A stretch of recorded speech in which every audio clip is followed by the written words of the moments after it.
Hello kiddos, I'm Jackson Burns, I'm the Redneck Mystery Hunter, and today we're going to be talking about D.B. Cooper.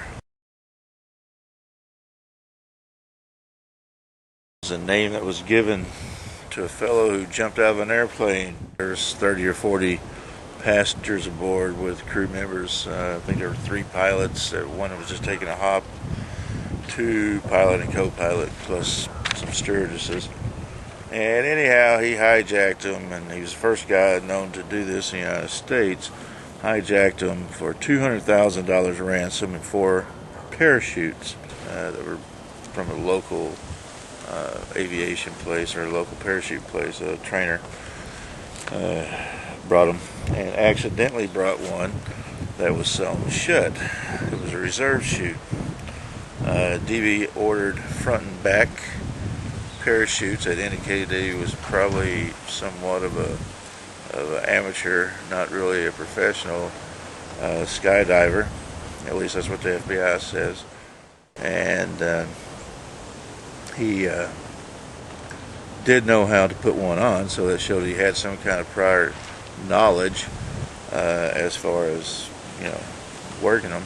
But he picked the one that he picked was a dummy chute, and he picked that one as his reserve. So if his main, it was sewn shut and it was just used for in classroom practices, and if he actually picked that one, then he would have been in really deep doo-doo if his main chute had failed. While it was in a storm, he was wearing a suit, basically just a suit. Said he had a bomb aboard, showed it to the stewardess, and evidently he knew something about engineering because it did look like a bomb to her. At least that's what she said. He had a plane ticket that said Dan Cooper. D.B. Cooper was a misnomer, as he's never called himself D.B. Cooper. He always called himself Dan Cooper. Even filled out the airplane ticket as Dan Cooper. D.B. was never found. No one ever knows where he went. Now this money was marked. At least every 10 bills was marked, because the FBI didn't have time to actually mark all the bills. One of the things that DB messed up about when he did this, at least everyone thinks it's his tie, is he left his tie behind. He was wearing a black snap-on tie that managers or people like that at that time, engineers, wore. This is one of the things that might bust this case wide open. Tie was recently subjected to some intense analysis by civilian scientists. They found out, they looked at it, they did the spectral analysis and run an electron microscope on it, and they found out that this was by the civilian scientists that were allowed in there to look at the tie and all the other evidence by the FBI recently. And they found that there was silicon, titanium, and alumina. At that time, in 1971, they were historically used, basically in history, all through history, but in 1971 especially, silicon, titanium, and alumina were used as pill coatings, and they were used to keep the pills from sticking together. And so there was a dust on that tie. Also, what was found was what was called lycopodium. And in 1971, that was used as flash powder by magicians. Or it was used for skin and stomach maladies, homeopathy, and was also used as an anti-sticking agent in pills. So our boy, D.B. Dan, was definitely on some pills. He was probably taking some kind of pills of some sort, or he was either some kind of a flash magic guy, a magician. Now either one could be a possibility, but most likely he was a heavy smoker, because further analysis indicated that there was sulfur and other things on the tie, and you can see where a lot of they sit on the tie, and you can still see this yourself if you had access to the tie, that there were a lot of spots where when he was striking book matches, which he did at that flight. He smoked 8 Riley cigarettes on that flight, and drank several bourbons, 2 or 3 bourbons, that this indicated that he was very neat because he didn't have food stains on it, but that he was a heavy smoker, or he did smoke a lot, so our boy did smoke. The tie in question that was left on the seat that he was sitting on, now if it was not his tie, then he had to have been sitting on that tie. If it had been left by someone prior to him on that flight, he would have had to been sitting on that tie the whole time with that tie clasp shoved up his butt. And the tie is a black plain standard tie. It was sold by J.C. Penney's for a certain time, a year or up to 18 months prior to the time that it was found on that airplane. So that tie was at least 1 year old, because they didn't sell it any longer in 1971. That was sold only at the Pennies, and only before that year, a year before 1971.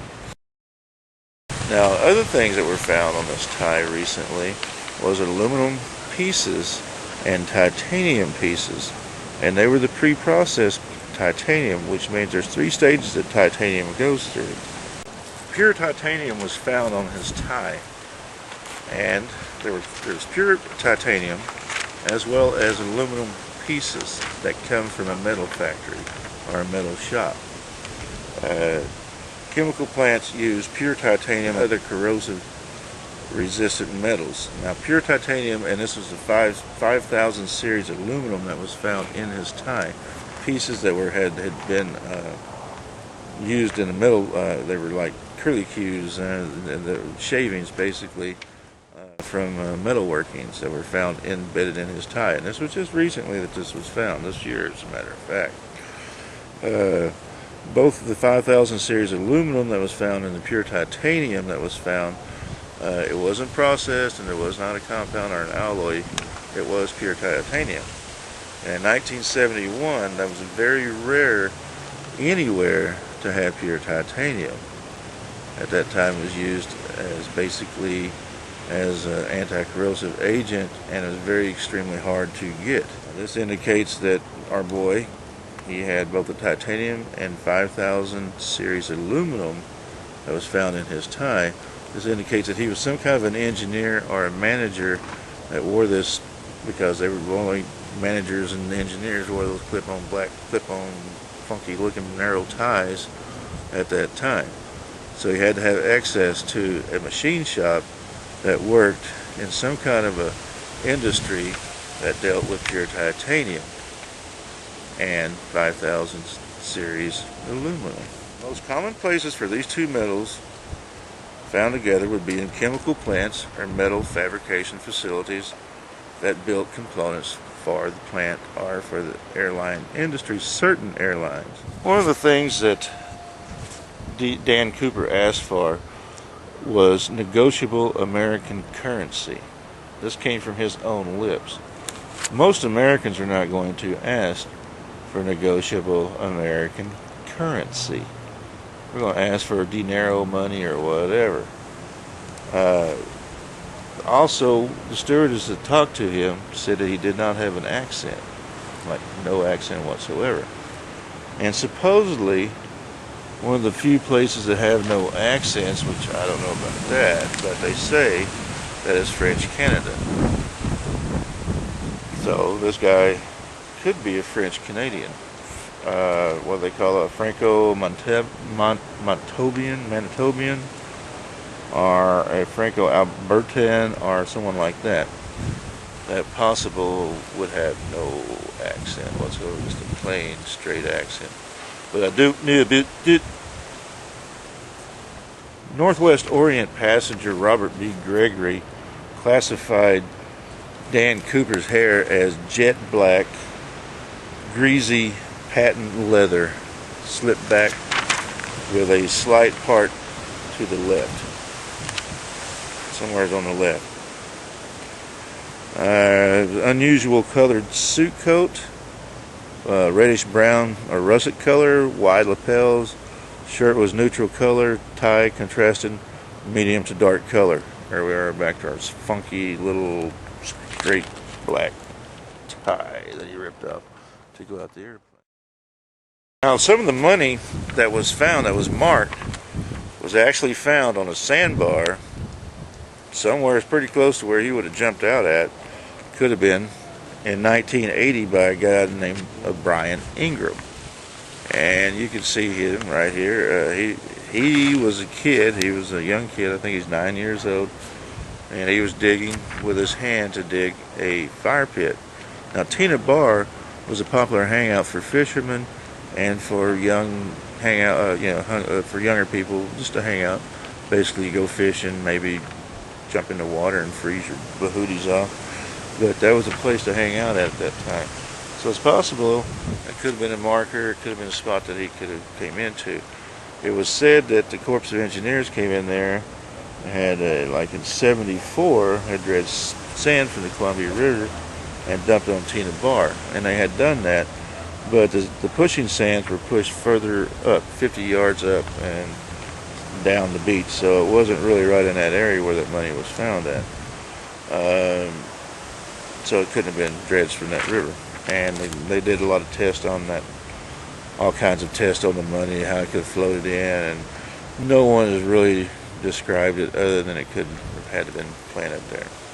Now, the Boeing 2707 was developed as the first American supersonic transport.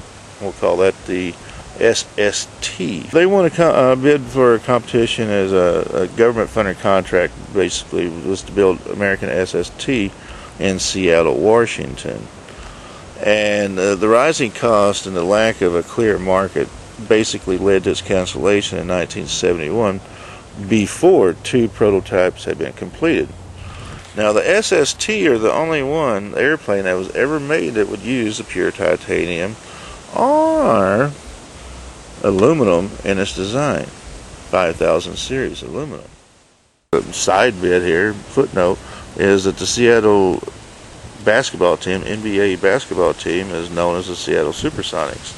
And they were taking this name after the SST contract whenever they just won that contract in 1968. Basically, it was known as, whenever they killed that contract, 2 prototypes were never completed. So they lost all the government contracts. The downturn in civilian aviation marked big time. They reduced Boeing reduced the number of employees by more than 60,000, so they fired 60,000 people automatically. And the SST became known as an airline that almost ate Seattle. A billboard was erected in 1971, the same year of the hijackings, that read, "Will the last person leaving Seattle turn out the lights?" So who was Dan Cooper? Most likely he was a chain-smoking, bourbon-drinking executive, possible a manager, owner, engineer at one time. Definitely an engineer, because he knew how to make a bomb. Knew a lot about the airplane. He knew a lot about the planes themselves. He had to have worked, he worked at the second or third phase of a titanium sponge plant, because at the first tier would give you a different example, but the titanium and the aluminum was used in the second or third phase of these, what's called a titanium sponge plants. You had to have machine shop access. Basically, he could have been an engineer that worked in it also as a manager, or someone who just went by or owned the place, most likely. He was an executive type with no accent, from Seattle area, because he had a business, and most likely had a business that had some kind of doings with the SST, possible Northwest Airlines also, something to do with those orders. He needed the money quickly, the $200,000. He was left-handed. If you look at the photos of Cooper's black tie, you'll see that the clip is applied from the left side, suggesting that he's a left-handed wearer. He would have had parachute training in the military, but not enough to be deemed expert, or the sewn chute, reserve chute that he was taking would have been either a ruse or basically it was a real mistake. So that would be something to throw that off. He would have had help on the ground from most likely an old Army buddy, GI, Air Force buddy, or whatever, or a family member. possibly a brother, or father, or son, or whatever. That would have marked the landing zone. That way he could have landed and known where to land. Even though it was raining, could have been done with car lights or whatever. And the money found at Tina Bar was most likely planted using the marked bills that he picked out and known. Now this indicates that he had some kind of inside knowledge as far as what the marked bills were. Because not all the marked bills were indicating, not all the bills were marked, indicating that he would have some prior knowledge. So he would have had some kind of prior knowledge to all this. Also, 10 bills were missing from one pack. Now these were 3 separate packs that supposedly floated in or whatever. No one explained how they got there. 3 separate packs of bills, and there were 3 bills on the inside of one of them that were missing. Had been taken out. So these bills were definitely planted. They were 3 inches below the sand when this kid started scraping away the sand to build a fire pit. The Corps of Engineers dredged that bar in 1974, but most of the dredging was placed 50 yards away, and then the test showed that the money had to have been placed later also. They theorized that he knew something about the comic book, a French-Canadian, or it was basically a French book, a fictional hero that was in the 1950s. I think they started in 1954 and went up even past the 70s, called Dan Cooper, about a Royal Canadian Air Force test pilot who took on all kinds of wild and crazy adventures, including parachuting and other wild things, going to Mars on one of them, I think. They were never translated into English and never imported to the U.S. A lot of people thought that he might have had, encountered him while he was in Europe. However, with the no accent and being French-Canadian type thing, and he's supposed to be a French-Canadian or Royal Canadian Air Force book, we're looking like D.B. Cooper might actually been a Canadian, a Canutt. Cooper was very, very familiar with airplanes. He knew the important details. He knew the appropriate setting at 15 degrees, which was unique to that aircraft. No one knew that aircraft like that. And he knew the refueling time, so it meant that he worked around his aircraft. He knew that the aft air stair could be lowered, and not anyone even knew that.